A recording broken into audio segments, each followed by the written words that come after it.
Hey gang, Kevin here, Life Tony, that's the other channel. Factotum Jack Home Repairs. So last time I left you off, we did the switch, and I was telling you I was going to try it. The other one, the outlets, they fit really tight. These, they still fit, and it's not as tight. Obviously, there's less to go around with these versus the switches. So, but you know, it is what it is, and I'm comfortable with it. I mean, essentially, this is I call it like it's a Hail Mary play, right? It's you know, you know,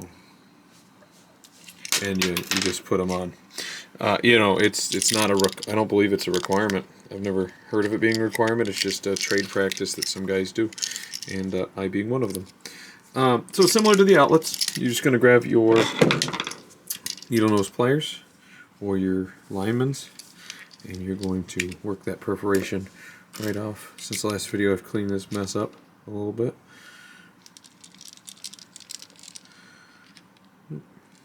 And boom. We're going to do that 4 times, obviously, to break them tabs off. Get them out of our way because they will bump into our raised cover. And this is for a double. You can also get these boxes in a single, just like the outlets I showed you. I did a double duplex. These are double switches. You don't have to. You can buy them in singles, single duplex outlets and single switch covers. So it's just all about how you want to do it. With in the electrical industry, whatever little bits you can save in a little tackle box if you're just starting out. Those little plastic things aren't necessary to keep, the little plastic grommets right here, but having a few on hand doesn't hurt. These screws, they do get stripped out. Having a series of those, you can buy a kit so you can get a different series of sizes on these. Off the top of my head, I can't remember the thread pattern on them, but knowing things like that makes your life as an electrician a lot easier. So yeah, hanging onto little screws and stuff. I got a little pile going. I do have like a big stack of DeWalt organizers that I keep just for all this stuff. It makes it handy just having that on the truck with you. So remove your screws. These covers come with their own little tabs that hold the screws, and they're only using the cover spot. So I'm assuming you could probably leave the screws in there. I just think they're going to get in your way. And they probably do. And then obviously, I know it sounds OCD. You can have these however you want. You can have, up is off, but obviously your letters are upside down. So the industry standard is to have off, point down. You come into a room, you flip the switch up. So, it seems like I'm being meticulous, but if, it's like in plumbing, hot on the left, cold on the right, and shit flows downhill. Those are the sciences to plumbing. And if you started putting your hot on your left, hot on the cold on the right, hot on the left, and shit flows downhill. So if you had your hot on your right, you would throw a lot of people off because they might not look at the big H on there, and you'd have to switch your handles.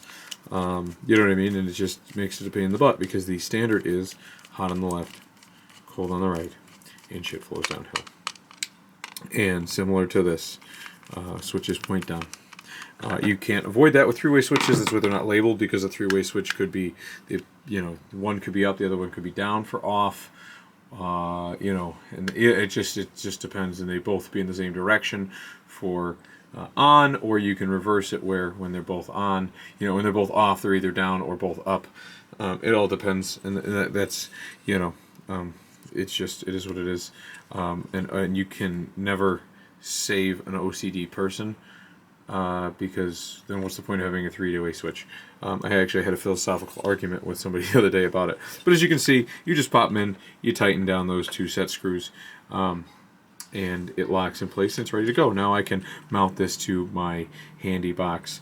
If you had an outlet or a switch, I think we mentioned that in the last video, when you're mounting, once you have it all connected, the wires coming out of the box, you're making all those connections, you tighten this down to your handy box or your wall box, and it's got a screw here and a screw here to mount those, and then your cover goes over top of it and sets in those 2 set screws, tighten in here. And obviously They give you a little slack left and right on these.